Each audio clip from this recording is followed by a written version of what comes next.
What's going on, everyone? Welcome back to the Movie Mates review in the channel. Not review. Well, this is kind of review. It's a mix of reviews that we've done in 2021. I was so used to saying welcome back to the review because we did a Kingsman review a few days ago. As you can see by the title, it's a culmination of reviews, and it's a more general review of the year 2021 in regards to films. Calum and I have reviewed quite a lot of movies in last year, over the last 12 months. I would say probably upwards of maybe 30 to 40. We've got a playlist there. I'm not sure how many it is, mate. But yeah, we've got a list of five films, I would say, each on they're definitely our favorites of the year. So I'll pass over to Calum. Probably some overlap. Probably some overlap, I'd say. So I'll pass over to you to explain what we're going to be talking about in today's video. It's a bit different one today.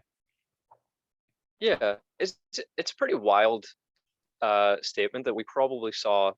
Well, I definitely saw more films in the cinema this year than I have in the last 3 years, I'd and be the that was same. with the cinemas being closed until June in Northern Ireland. Like the first film that we saw was The Conjuring, which was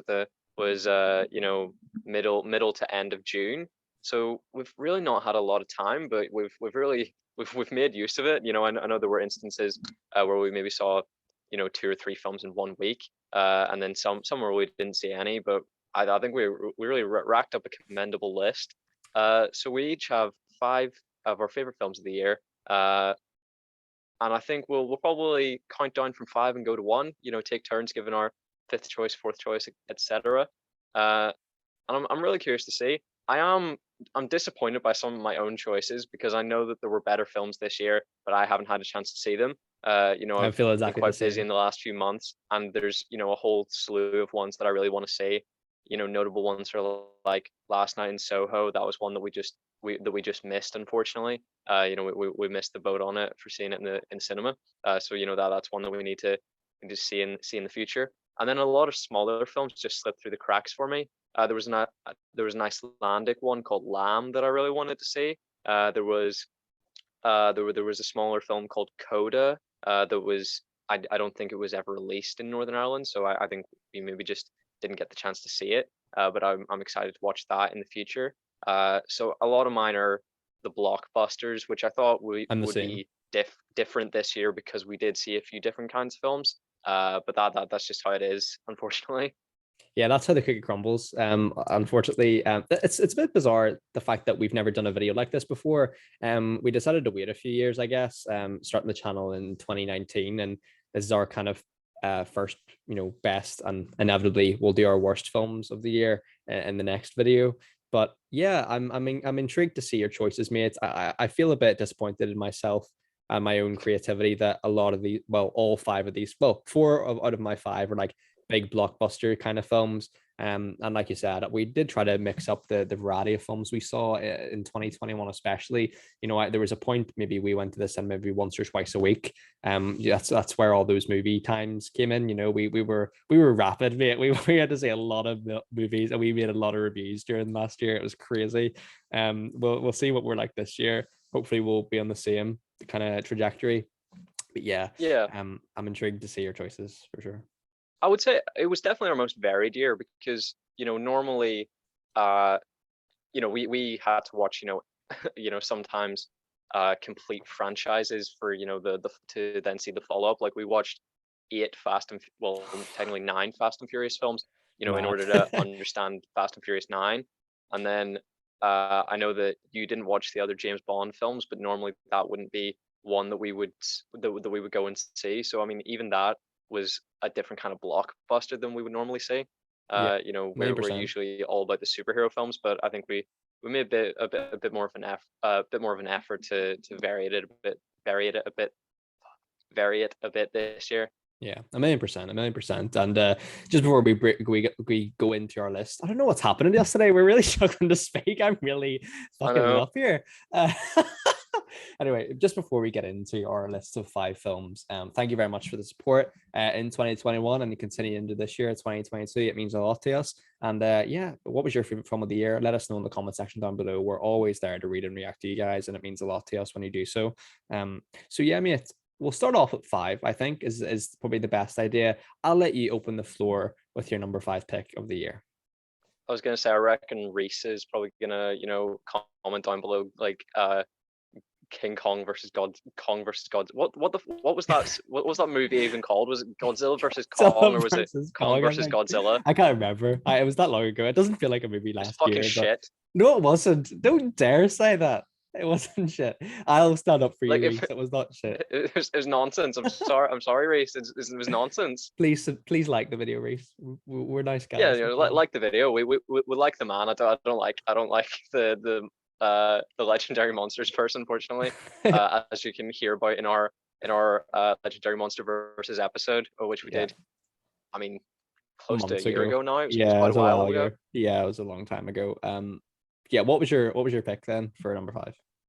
So as we were talking, my list did change. You know, I remembered one that I'd forgotten, so I shifted my list around a little bit, which kicked what was initially my number five, which was Jungle Cruise, because I thought that was, you know, that was a fun time. It was Dwayne Johnson doing Dwayne Johnson stuffs, but he's charming and likable, and him and Emily Blunt had good chemistry. You know, bad CGI, but a fun time had. So initially that was my number five, but that has been booted. Demoted. You Oh know, fuck. it's been demoted to at least number six, but I was probably already being generous by putting it, you know, at number five at that point. It's pretty decent. But what Pretty is decent. number five and was always in the top five, but has now, you know, slid down the totem pole, unfortunately, is, as I discussed just a few minutes ago, No Time to Die. You know, Good I think choice. it had its problems. You know, it had sort of a weak villain, but it made some really bold, creative decisions that I massively respected. I'm gonna try and avoid giving any spoilers for any of the films that we talk about today. We've done reviews You on all of know, them, I think. yeah, we've done reviews on all of them. So if you want to hear our spoiler thoughts, you know, head on over to any of these, because at least, yeah, the ones that we're talking about today, we have reviewed them all. But No Time to Die, I think, you know, made some really bold choices that I highly respected. I do think it is, you know, a worthy culmination of that franchise. If you've seen the other films, you know, it feels, you know, very, very, you know, in service of the fans. Uh, the only letdown really is, you know, his chemistry with Leah Seydoux. You know, I'm not entirely convinced by that. And the villain, I think, was, you know, a bit of a wet fart, unfortunately. You know, it's you know, they had some really, you know, commendable villains within that franchise. You know, Mads Mikkelsen, namely, you know, as the chief in the first film. Uh, I think it's actually just him. All the other ones were not good, to be fair. Silva and Sky was pretty decent. But, you know, it had some of the best action sequences I've ever seen. You know, some of the, you know, really top tier ones that, you know, really you got the impact in. You know, despite the size of the theater we were in. And the acting's incredible. You know, Daniel Craig has made this, you know, deeply loathable character really likable, and you really want the best for him. And you know, he's sort of teased with a happy ending in all of these films, and then it's ripped away from him. But you know, he gets, you know, his, you know, I think, you know, that there's a lot of happiness to be had in that character within this film. And I think it was just something really special for, you know, in comparison to how I expected to feel nothing for the film. I did feel a lot. Yeah, I mean it's a really worthwhile pick. You know, James Bond isn't necessarily my cup of tea, but I definitely could appreciate that film. Like you said, the action's spectacular, and it doesn't make my top five, unfortunately. But if it were to extend down to a list of 10, it would definitely be in the top 10, without a doubt. Yeah. Um, my fifth choice is a film that I definitely felt a lot stronger about at the time, but looking back now, I really love it. It's the Suicide Squad, James Gunn's The Suicide Squad. Now, Okay. this film, I feel like it went under the radar in some respects because, you know, DC announced a slate of, you know, the Batman and the Flash, and it kind of, because people had had a Suicide Squad film 5 years ago, 4 years ago, whatever, the hype wasn't quite the same. I feel like the first one's Yeah. hype was way more, in my opinion. And there was a bit of a bad taste in the mouth with the Yeah, first one. and I feel like this film it's very unique. Like it's not really like the Guardians of the Galaxy at all, in my opinion. I mean, it's certainly got tones of that with James Gunn, but it's a really unique and it told in a unique narrative for a comic book movie. So I absolutely love the visuals. I love all the characters, and it was just classic zany comic book fun that I adored really. So yeah, that's my fifth pick. Yeah, I think when you're given that amount of free reign and sort of the USP of that team is anyone could die at any minute, I think that leads to, a lot of suspense, and it gives the audience a chance to, speculate on who's going to make it out alive, and often you're surprised with that. So I think, there was a lot of fun to be had with it. And I like sort of the, whenever people say, a film's disgusting, when they're talking about gore, that's usually something I'd enjoy. But I do think James Gunn sometimes doesn't know when to rein it in a little bit with his comedy. If you've seen Super, I think he sort of takes it a bit of a bridge too far there. That's one that we can maybe talk about in the future, but it is one of the most disgusting films I've ever seen. Not talking about the violence. Moving into our fourth picks, then I'll open the floor with this one. For me, Okay. this one is probably the weirdest out of. I mean, it's definitely the strangest out of the five. And it's also a film that at the time, if someone went back and looked at our reviews, they'd probably think I didn't really like it that much. It's M. Night Shyamalan's Old. This is a film we wouldn't necessarily see because it's bizarre, especially if you watch the film. There's some really unusually weird moments in there, but I feel like it's so wacky and crazy. But also, I'm a big sucker for like a thriller mystery film, and Shyamalan's an interesting one because I haven't seen all of his films, but from what I have seen, I really do enjoy his stuff. So What have you although seen? Is it Split and The Last Airbender? Split, I forgot about the last Airbender, and did he do Glass as well? Oh yeah, yeah. Yeah, I like Wait, have you seen? Glass. You have seen Split, haven't you? I have seen Split, yes. Yeah. Yeah, Old. It's one of those films where I can watch it one day and really dislike it, and watch it another day and think it's the best film ever. It's gonna split people. It's gonna divide people. But as soon as I saw that trailer, where I was captivated and I had to go and see it, and I'm glad I did because I enjoy it. It's a guilty pleasure. I do quite like it. Yeah. Yeah, Alex Wolff, who played the aged up version of the little boy in that film, like he's had a bumper year. He had Pig, and well, he's sort of just for Jumanji. being that age, he's had Yeah. he's had a bumper career in general. I mean, Yeah. yeah, he's been absolutely nailing it in the last couple of years, Many and percent. I think he's gonna be pretty massive a few years down the line. Hopefully so. And yeah, it was a film I really enjoyed. It was bizarre. Uh, it's the best M. Night Shyamalan film that he's made, probably, oh, to my knowledge, since Unbreakable, probably. Okay. It was weird, and I didn't love the ending of Old. I don't think it achieved its full potential with the classic Shyamalan revelation. I don't know that it sort of I don't know that it reached the potential of the rest of the film, and I do think it has some of the worst acting that I've ever seen. And it is very, like, student theater in a lot of ways. But I think the basic premise is pretty incredible. I mean, it was taken from a graphic novel, I think, called Sandcastles. So I mean, it's not like it's an original Shyamalan IP. So I mean, he can't take credit for that. But I think the pitch of it is one of the best elevator pitches that you can get. Yeah, I think that summarizes it well. Definitely. So my number four for me is one that I had a lot of fun with. It's a bit cheesy, it's a bit romantic, it's funny, has some great spectacle, great special effects, and it's Free Guy. I think it had some beautiful musical choices, which I still listen to this day. I was not familiar with, I believe it's Fantasy by Mariah Carey.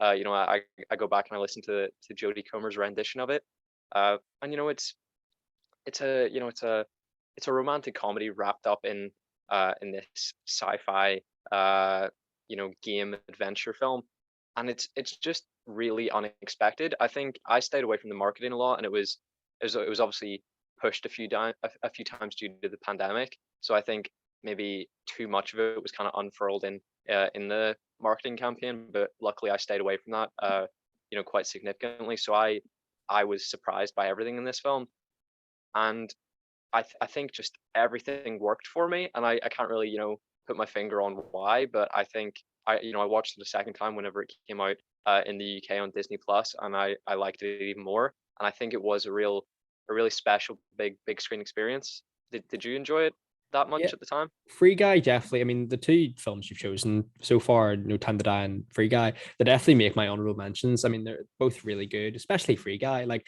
it's a movie I expected to go in and be a bit like, a Sonic the Hedgehog type movie where like the humor is not quite for us and it's just not our film. But I think it's got some emotional moments in there as well. And it's got some really funny gags too. And it's a good at its heart, it's a fun just action adventure with a bit of romantic stuff in there too. So yeah, I mean, Ryan Reynolds is fantastic in almost everything he's in my opinion. And yeah, a really feel good film. Like one of the films, like it's a popcorn film, but at the same time, it's actually a good popcorn film. Like it's not one that you can just, think, oh, I'm never going to watch that again. It's got rewatchability to it. It's got some really good, funny jokes, and it's got some really fantastic effects as well. So Free Guy, great choice. Yeah, and I mean, if you're talking about a young person's career, I mean, look at Jodie Comer. She's making absolute Taking saves. She moves. has Killing Eve, Free Guy, The Last Duel. My Mad Fat Diary. Like, in such a short time, she's made such an impact on Hollywood, and Yeah, I without think doubt. there's very big things to come for her. I think the one thing that'll date Free Guy a little bit is sort of the intercut interviews with the Twitch streamers. I think that'll maybe come Mm. across like flossing does, in films of 2 or 3 years ago.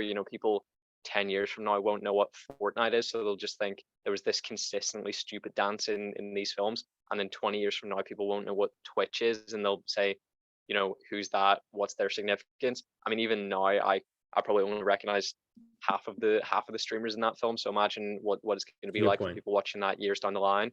Yeah, that's smart. Like, yeah, it's risky to do that, I think, these days. Um, my number three choice, getting to the top three now, is to put it bluntly, the film Cal and I were most anticipated for in our lives. I think Spider-Man: No Way Home. Now, if you're a fan of this channel, you probably think that's quite low down for me. It's not that I thought this movie was, not as good as the other two. It's just that, it's all the movies in the top five are good.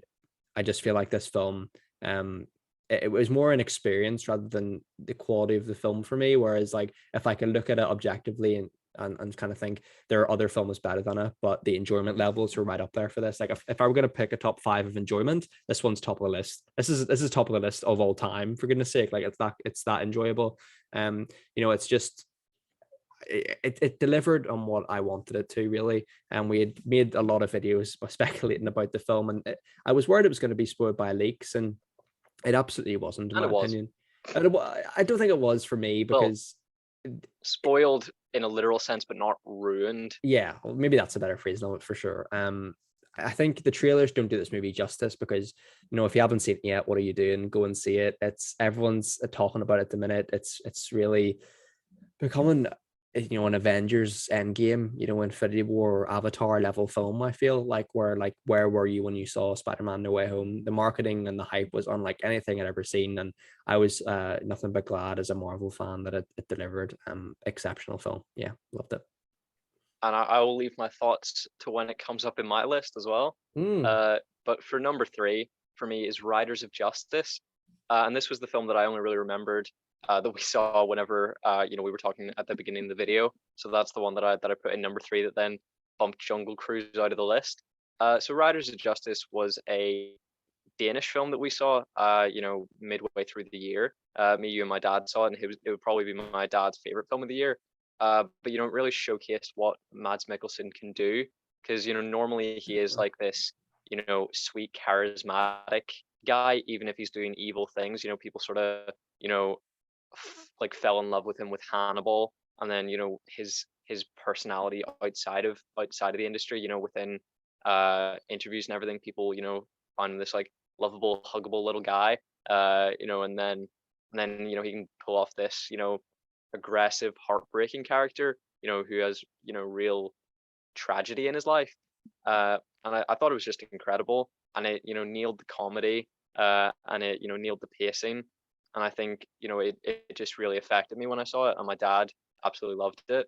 And it was one that really took me by surprise, and it was one that I was glad that we saw, because it was absolutely one that we would never normally see, because normally we don't see action films that don't have an IP behind them, and normally we don't have, or like a big franchise behind it, and normally we don't see foreign language films. So it was sort of a double hitter of surprise, where I was like, this would be something that on paper we would never see. And I couldn't be happier that we did.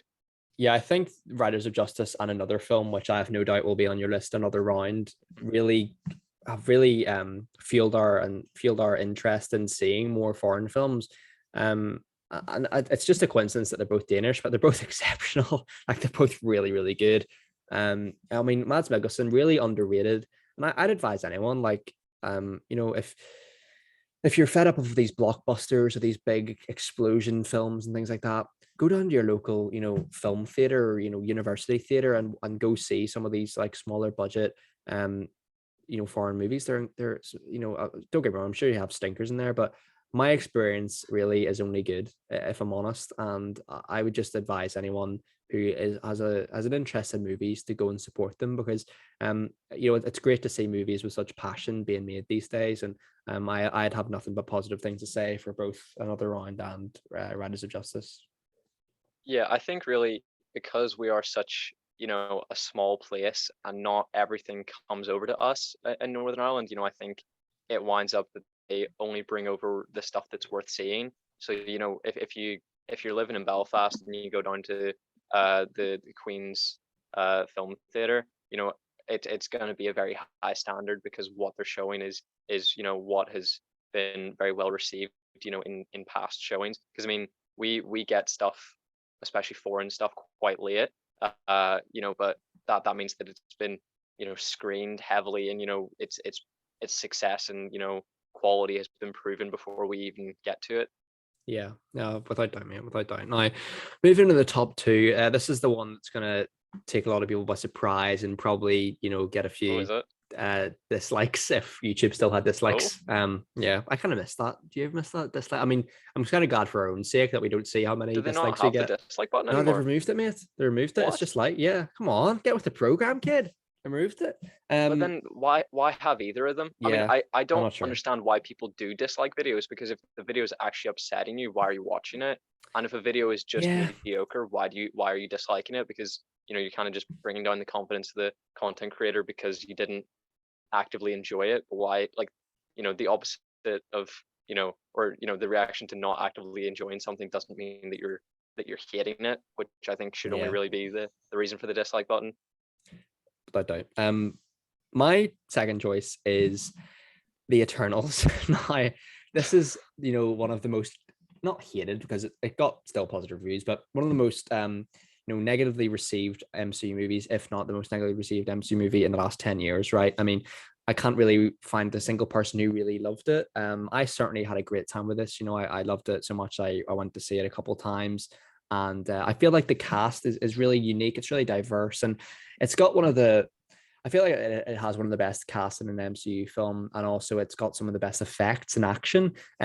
Because you've got a lot of characters, there's a wide array of superpowers that you can see, and I felt it was really refreshing that this film could incorporate so many different characters and give them all pretty decent amount of screen time. Don't get me wrong, there's issues there. We've talked about it, but yeah, apart from maybe the lackluster villain and stuff, the movie has some really great twists and turns in there that I would recommend. If it's coming on Disney Plus, if you have Disney Plus, I think it's coming on Disney Plus, and sometime in the next week or so, go check it out, because I think it's really gone under the radar. Really underrated film. I loved it.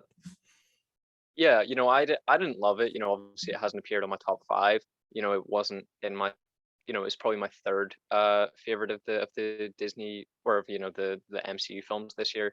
It probably goes Spider-Man, Shang-Chi, Eternals, Black Widow. That'll probably be my rating of them.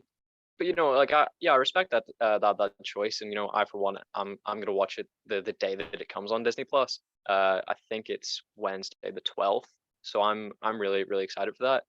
And obviously it's quite dense. It's 2.5 hours long, and you're kind of like, why would you introduce this many characters not to give them enough screen time and have this long a runtime?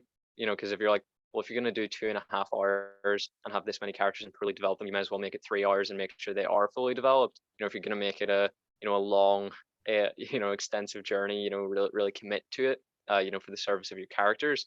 But yeah, it does take you by surprise, and I think uh it did a lot for some characters. It's really Gemma Chan's film, and I think she really gets a chance to shine. And I think Cersei as a character is one that will defy the sort of failure of the film and will be brought into other projects. Yeah, I think you're spot on. I mean, I don't think I'll ever get a sequel. Unfortunately, maybe we've talked about maybe a Disney Plus iteration of the characters. I'm not sure, but what's your second choice, mate? What's your runner up of film of the year? So my runner up for the year is, as you've mentioned before, Spider-Man No Way Home. Okay, We're obviously massive Spider-Man fans. The Tobey Maguire films were sort of what shaped our childhood and our perception of superheroes, which is why, despite many people's strong opinions against it, we even kind of unironically enjoy Spider-Man 3 because it's still more of Tobey. And I mean, you can't deny that Thomas Hayden Church isn't amazing. Like he's an incredible villain. Antagonistic presence because he isn't truly a villain. He's just trying to take care of his sick daughter. That's all he's about really. he's got you Uh, covered, Penny. and Spider-Man No Way Home, I think the fact that it made any sense whilst balancing all that it did is a miracle. Like the fact That's that, remarkable. Yeah, I think I've only seen it the once. I know that you've seen it a couple of times. I think if I see it again, I won't enjoy it quite as much. But I think the fact that it's coherent to any degree, and the fact that it can tell that much of a story and still persist with comedy and with character development is incredible. Like I think if you really break it down, the story is thinly veiled and a bit weak, but is that really what you need in that kind of film? I've saved my number one spot for a genuinely good film, well scripted, well constructed. And I think you can't argue that this isn't well constructed because it does all that it does and makes sense. So I think it's a mastery of construction. Writing, I don't know, and obviously it's something that I think if the non-professional writer fans of the film can predict everything that happens in it, maybe you haven't given as much thought to everything as you could have. But it really is the celebration of three generations of Spider-Man films, and for Spider-Man to probably be my favorite fictional character, that has to be, something that I have to, appreciate. And it was special to see some of those people back. yeah. I mean, you took the words right out of my mouth, mate. If I'm honest, an exceptional film. It's amazing that it works as well as it does, and I mean, I think it's going to be on the level of, an end-game type movie where we look back in 10 years and think to ourselves, oh, what an event film that was. Like, what a celebration of three iterations of cinema we had there. Remarkable. And the hype for it was unlike anything I've ever seen before. Maybe Endgame, I suppose. But yeah, I mean, fantastic. I'm so glad it was as good as it was, if I'm honest.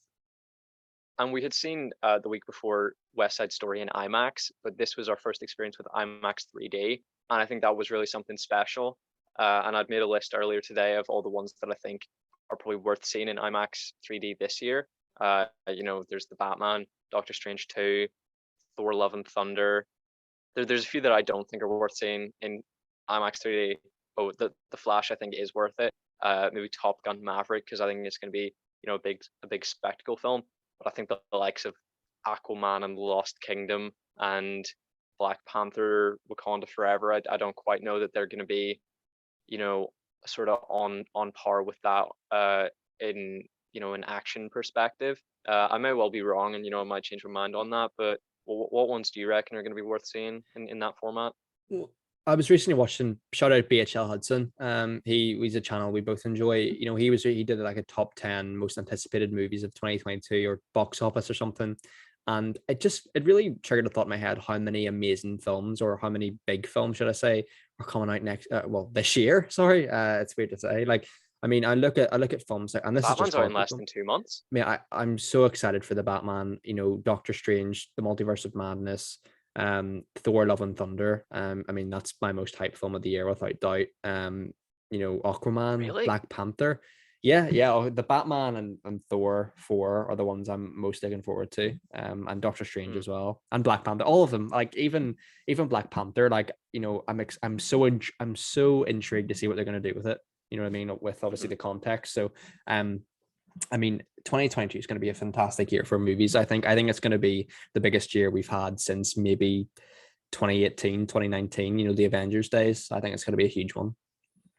I think the Flash might be my most anticipated film. Like I think the Batman will be a better film than the Flash. I think the Flash might be a mess, but Michael Keaton as Batman is, in my opinion, the best Batman performance in the history of Batman.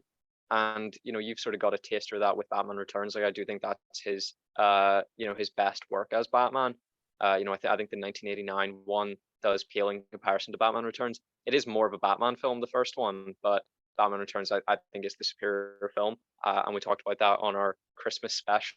So I'm a huge fan of Michael Keaton as an actor and as Batman. So that's probably the reason that I'm feeling so connected to that film. And I think there's been the rumor that the Batgirl film is really like Batgirl Beyond, essentially, with him sort of spearheading as the senior version of Bruce Wayne. And I think that with how big of a mess the DCEU is, I think taking like whether it's with Batgirl or whether it's Terry McGinnis, having Michael Keaton be the senior Bruce Wayne, I think is a stroke of genius.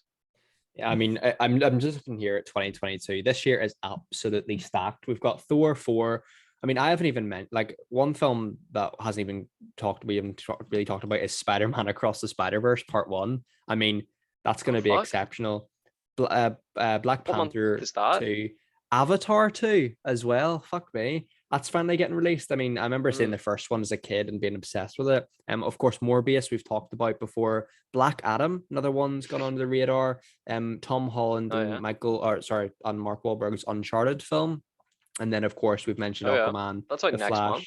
Yeah, Fantastic Beasts. And one film I think two films I think we're both excited for is Jurassic World Dominion. I think we're both excited for, and also Lightyear. Oh, can't wait. Yeah, I think, and we've also got a Mission Impossible film in there. I mean, I could go on all day. I won't. That's a stacked year. But I'm not. I haven't even finished. I haven't even finished. Knives Out 2 is coming out as well. Top Gun Maverick. And then we've got like Death on the Nile. It looks pretty good as well. So we've got loads and loads of good films out in 2022. Man, I'm so excited. That's insane. I totally forgot about Jurassic World. I mean, we did those movies months ago, and I think we both quite liked them. So yeah, I mean, what a year this year is going to be. It's insane. This is going to be a bit of a weird question. This is going to be a bit of a weird question for a channel that celebrates movies, but do you ever just have an existential crisis while you're like spending 2 hours on a movie or like 7 to 12 hours on a TV show and just go, what am I doing with my life? Are you ever just like, I'm putting so many hours into watching stuff, but like I think I use it as kind of like an escape so that I have things to talk to people about, because I'm really horrendous at small talk, and I think if you sort of watch enough TV and cinema, you sort of capture the zeitgeist, and you feel like you have sort of a sense of the year. So instead of having to think of things to talk about your personal life happening in the last year, you go, there's been some cracker television, hasn't there? And I think it makes your life a bit easier. Yeah, but dude, like, do you ever feel like, what am I doing, or is this worth it? Yeah, I mean, dude, I watch the same movie. I watch my favorite movie scenes every night, like on my phone. Like that's religiously. I've got into that routine of just watching stuff. Like I have them saved in a playlist on my YouTube account of like in my favorites. So yeah, honestly, like I'm so excited for this year for movies. I think it's gonna be the best movie year of my life. In my opinion, if all these movies hold up. I haven't even mentioned Sonic the Hedgehog 2, one of our channel favorites. Banger. I'm so excited for this year, mate. I think a lot of these movies could be podcasts in their own, if I'm honest. So I think there's going to be a lot of content on the channel. I kind of got diverted there. Apologies. We had obviously talked about your number 2 choice being Spider-Man No Way Home. That's it. Number 1, we'll go into top movies of the year then, will we? Yeah. Okay. Well, mine is, I think you know what this is. I think if your viewers or have watched our channel, I don't know what this is. Oh, you will. 100% will. If there's two genres I love in film, it's time loop films and romantic films, and you combine Okay. those two, and you get Groundhog Day, or you get About Time, kind of, but you also Hmm. get the map of Tiny Perfect Things. Now, when you said about this film, this is kind of this is kind of I look back at this year of the channel. We were in lockdown. We were trying to diversify the content. We'd reviewed films like Stardust and Songbird, which were kind of films that were a bit unique to us, and certainly more streaming service films. And this film is the same.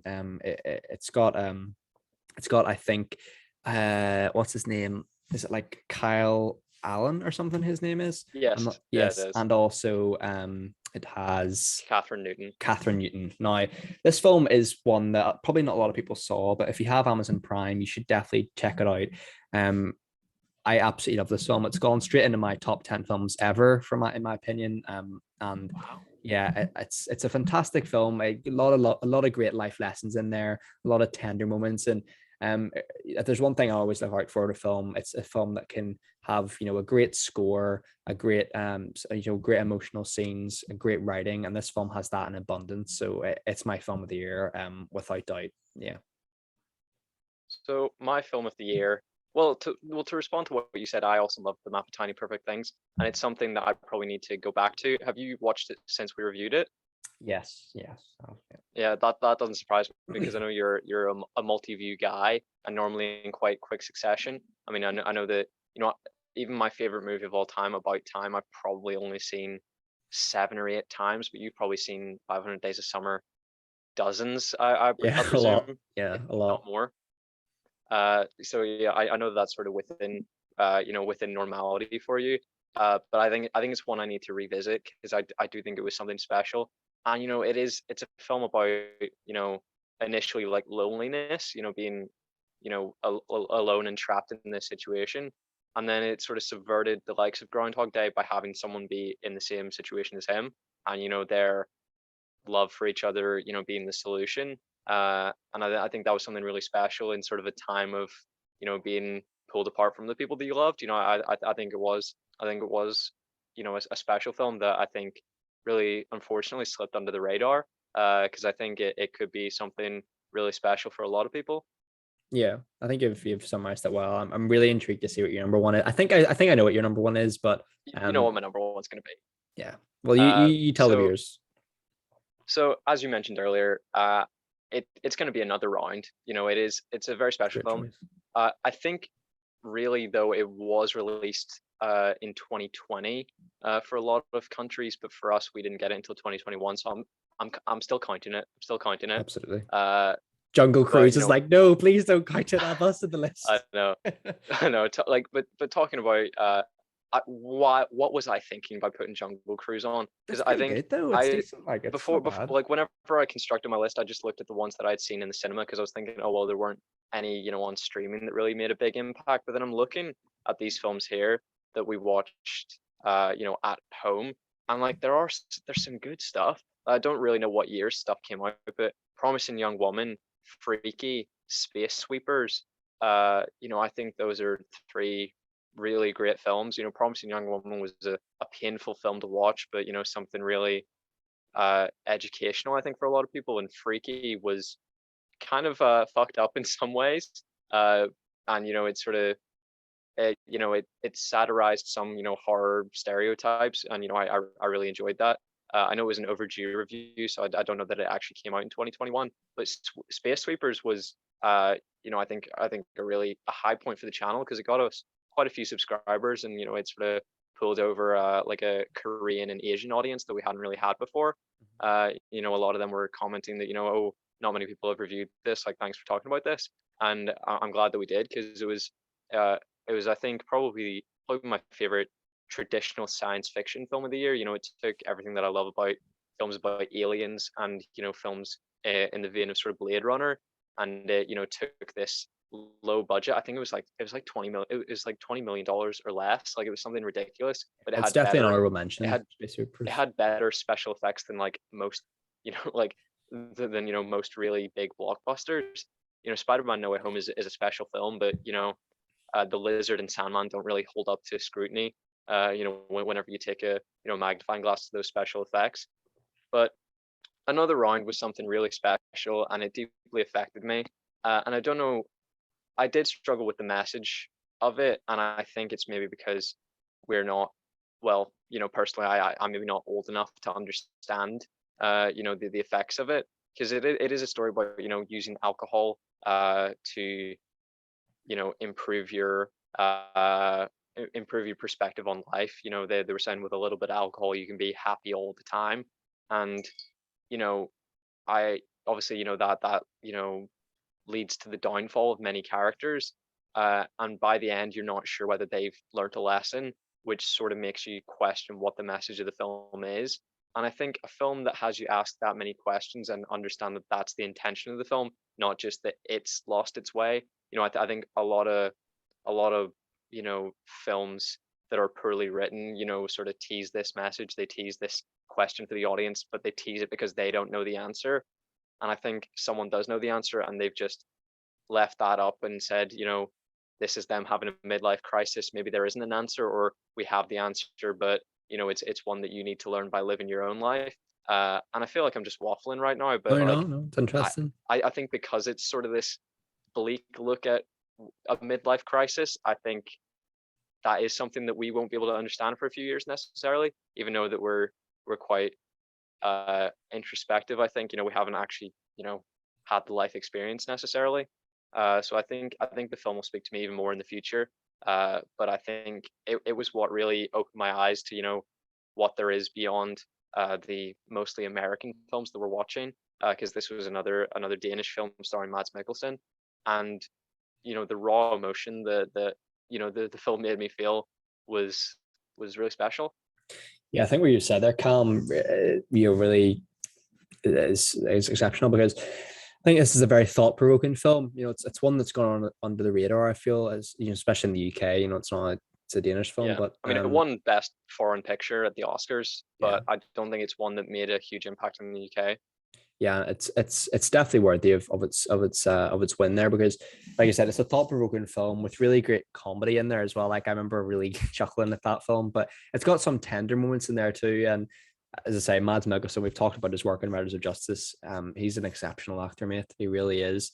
And it's a film that I look back at. It's one of those weird ones. Like I remember where I was watching it too. Like it was during a really, I remember it was during a really hot heat wave here at the time, and yeah, it was. I think we went to see it at our university theater as well. So yeah, it's a really. I have a lot of great memories associated with that film. So I think that's a really great choice. I'm really surprised how different our lists are. Actually, I think the only crossover film we have in there is Spider-Man. Yeah, Yeah. I'm surprised by a few of your choices. There were ones that I hadn't really given much thought to, and I'm thinking, the likes of the Map of Tiny Perfect Things is probably a better film than Free Guy or No Time to Die. But I suppose I'll just have to think on that. With another round, there's been the announcement of an American remake. It's been bought by Leonardo DiCaprio, and I don't know whether that means, I think his production company bought it, but I don't know whether he's intending on starring in it. And I'm just not interested. Like, Yeah. not at all. Like, there's no chance that it's going to be as good. Like, I get whenever people remake stuff, I understand if it's 50 years later and you think you can add a unique perspective, with the distance of time, or you can present something really culturally different. Uh, But then if it's so culturally different, why can't you just make a different kind, like a different kind of film? Because I think you know, the attitude towards drinking in that film in Denmark, it seemed to be, you know, in the film, they sort of present it as, everybody drinks a lot, socially. That seemed to be what they were showing in that film. I don't know whether that's accurate, can't speak to it. But I think maybe that's a bit more It'll be frowned lost in the upon in America. Americanization of it, I feel. And with that, like, it's not as if this movie was released in the 80s. Like, this is a very recent film. So to have a remake of it in Yeah, America seems like, it almost seems a bit greedy to me, in my yeah. opinion. They just went, because I think Leonardo DiCaprio bought the rights on the day that it won the Oscar, and I'm a bit like, yeah, that just seems, Yeah, it's a like shame. money grubby to me. And I think the two reasons for making a remake are the distance of time, or if you don't think if you think they had an amazing elevator pitch and then didn't meet the standard of quality that it could have had, because there are a handful of remakes that are better than the original because they took the concept and improved upon it. But as I said, it's a small handful. Like it's not it's not frequent, Yeah. and I don't see an outcome where this improves upon another round. Well, look, I think overall 2021 was a pretty okay, good year. There's a lot of mediocrity in there. I think we both said, off the Yeah, call today. But I think today it's really, in my mind, it's improved my thought of the year as a whole, because I think there's a lot of great films we saw, and unconventional films for us. Like you said, you really you really were the credit for that, because you suggested all the films this year to see, like, another Ryan Runners of Justice that I wouldn't have seen otherwise. So thanks for that. And okay. and yeah, I mean, I feel like 2023 is just going to move on to bigger and better things for the movie industry and just the channel in general. I'm really excited with the slate 2022 has, and yeah, I'm not sure if this has ended up being a podcast or not. If not, it has been a very long video, longer we thought it would be. And we always go into these things thinking it'll be 10 to 15 minutes, and end up we just get so engrossed in the conversation that ends up being 40 minutes to an hour. So thanks for sticking with us, viewers, if you're watching at this point. And yeah, I mean, do you have any more comments to say, mate, on the film industry, or the films we saw last year or this year, or anything like that? Yeah, as you said, like I think the films were either fantastic or okay. I struggle to think of stinkers. Like we will be doing a worst of 2021 video, but I think I'm gonna struggle a bit, because even the ones it's normally I didn't like it, but I get why people did. Along those lines than it was an objective stinker. Like there was no Artemis Files this year. Like I kind of wish that we had done a best and worst of 2020, because I think I would have had more to say there. Here, I think I'm going to struggle to think of more than two or three that I didn't enjoy, because I Yeah. think it was maybe we just didn't maybe we avoided the stinkers, but I think I think we just didn't really see them. I think when it comes to what we see in the cinema, I think we're going to be a lot less picky this year. I think we are going to see some absolute dog shit. Uh, I wonder if we're going to be able to sneak in, a showing of Clifford before it. Oh fuck. You're right. So your camera went like, whoop. Clifford the Big Red Dog. Yeah, I mean, it certainly looks like, it's going to be shit. If I'm honest, I'm not a huge Jack Whitehall fan. I'm not sure if you're still there. I'm going to talk anyway. I'm not a huge fan of Jack Whitehall. So I'm not too sure what that movie's gonna offer. But cool. So yeah, like we were saying about Clifford the Big Red Dog, I feel like it was close to being, like, at the time before it was before we had sort of seen any trailers for it, I was thinking it was maybe going to be in the same sort of line as Dora. But look, watching the Yeah. trailers now, it just looks like just bad. If I'm honest, it looks like a real stinker. Yeah, we thought, I was thinking it's going to be this like charming surprise, where they bring a child property into still a family friendly film, but something that can be appreciated by adults. And it just looks like it's going to be a pile of dog shit, which is why I'm No desperate to pun see it, intended. because we No. haven't, like, yeah, like we never really seek out like desperately bad films. I think there's obviously a rational reason that you don't want to spend your money on something that you won't enjoy, but often terrible films are to be enjoyed. There is a so bad it's good quality, but it's a fickle Slippery slope. situation with bad Slippery slope. films, because I will never watch Artemis Fowl again. That was just a terrible film. But if there'd been a few tweaks to it where it was still bad but had fun elements, there could be something to be said for it. Uh, like if Clifford the Big Red Dog is still in the cinema in a few weeks, would you want to see it?